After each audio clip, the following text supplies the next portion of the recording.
Hello student, आज हम देखेंगे आरसीसी ड्राइंग सिलेबस के बारे में। ठीक है, तो आरसीसी सिलेबस में, ड्राइंग सिलेबस में सबसे पहले हमारे 8 टॉपिक हैं, इनको हम डिस्कस करेंगे। ठीक है, कम समय लगे इसलिए पहले से ही लिख ली है, जिससे कम समय की वीडियो बने। ठीक है, सिलेबस के बारे में एक बार डिस्कस कर लेते हैं।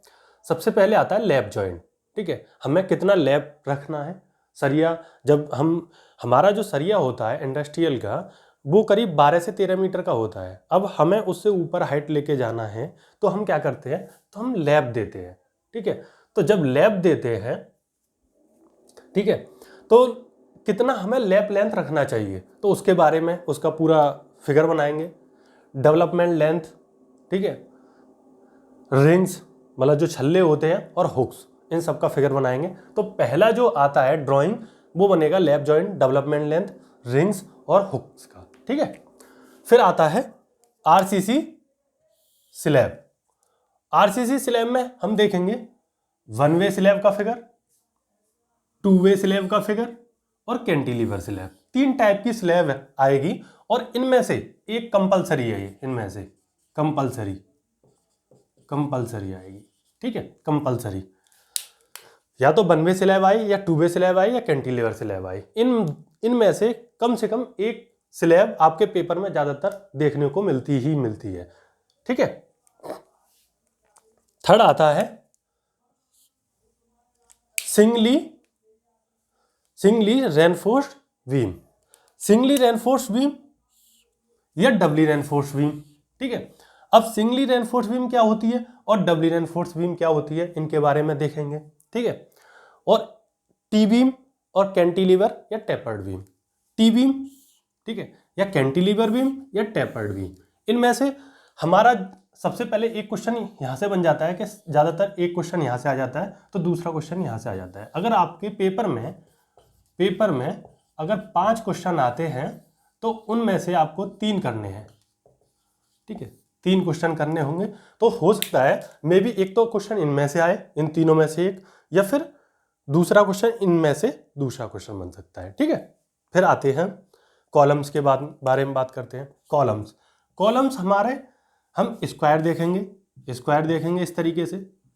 ठीक है, रेक्टेंगल देख सकते हैं, रेक्टेंगल। ठीक है, उसमें हमारा रेनफोर्समेंट कैसा रहेगा उस तरीके से देख सकते हैं। सर्कुलर देख सकते हैं। ठीक है, सर्कुलर में किस तरीके से रेनफोर्समेंट डालेंगे वो चीज़ों के बारे में हम देख सकते हैं विद लेटरल टाई। ठीक है, जब हमारा सर्कुलर कॉलम होता है इस तरीके से, तो जो लेटरल टाई देते हैं स्पाइरल के रूप में देते हैं, इस तरीके से ऊपर की तरफ करते जाते हैं। ठीक है, और रेक्टेंगल और स्क्वायर होता है तो उसमें हम क्या देते हैं, इस तरीके से लेटरल टाई देते हैं, ऐसे, इस तरीके से, ऐसे। ठीक, अब आता है 5वां फुटिंग्स। फुटिंग में आइसोलेटेड स्लोपी फुटिंग। ठीक है, आइसोलेटेड स्लोपी फुटिंग का मतलब होता है कि एक कॉलम या फिर सर्कुलर हो सकता है, रेक्टेंगल हो सकता है, स्क्वायर हो सकता है, उसके साथ में उसको स्लोप दे के बनाए हम। ठीक है, तो उसको बोलते हैं हम isolated sloppy footing. Column and beam junction देख सकते हैं। ठीक है, कॉलम और बीम जहां जंक्शन बनता है वहां पर हमारी रेनफोर्सिंग कैसी होगी, उन चीजों के बारे में हम देख लेंगे। ठीक है, फिर आता है 6वां क्वेश्चन आता है कैंटिलीवर रिटेनिंग वॉल। ठीक है, ये मान लीजिए पहला क्वेश्चन, दूसरा क्वेश्चन और तीसरा यहां से कॉलम से। ठीक है, तो चौथा क्वेश्चन इसमें से मोस्ट इंपोर्टेंट, चौथा क्वेश्चन यहां से आता है चौथा क्वेश्चन। ठीक है, कैंटिलीवर रिटेनिंग वॉल। ठीक है, कैंटिलीवर रिटेनिंग वॉल हम कहां पर यूज करते हैं, जहां पर हमारा मिट्टी भराव में हो।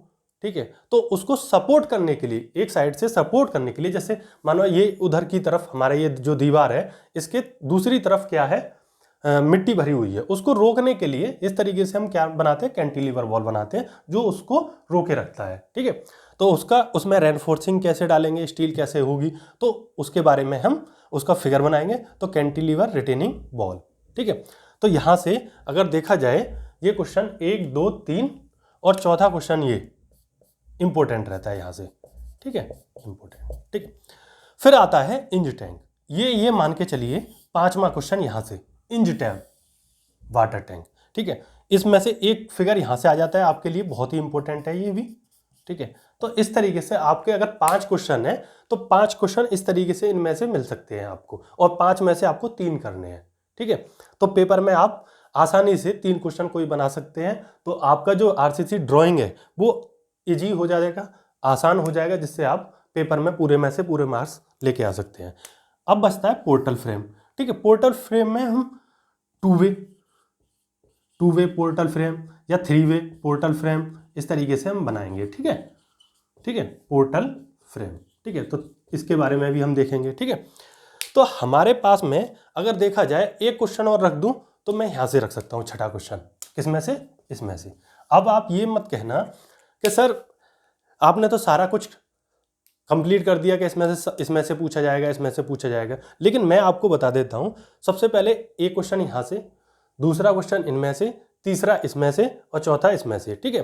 पोर्टल फ्रेम में से कम पूछा जाता है लेकिन आ सकता है, ठीक है, वो चीजें हम देख लेंगे। और इनमें से भी कौन कौन सा क्वेश्चन सबसे ज्यादा इंपॉर्टेंट रहेगा वो भी हम देख लेंगे, ठीक है।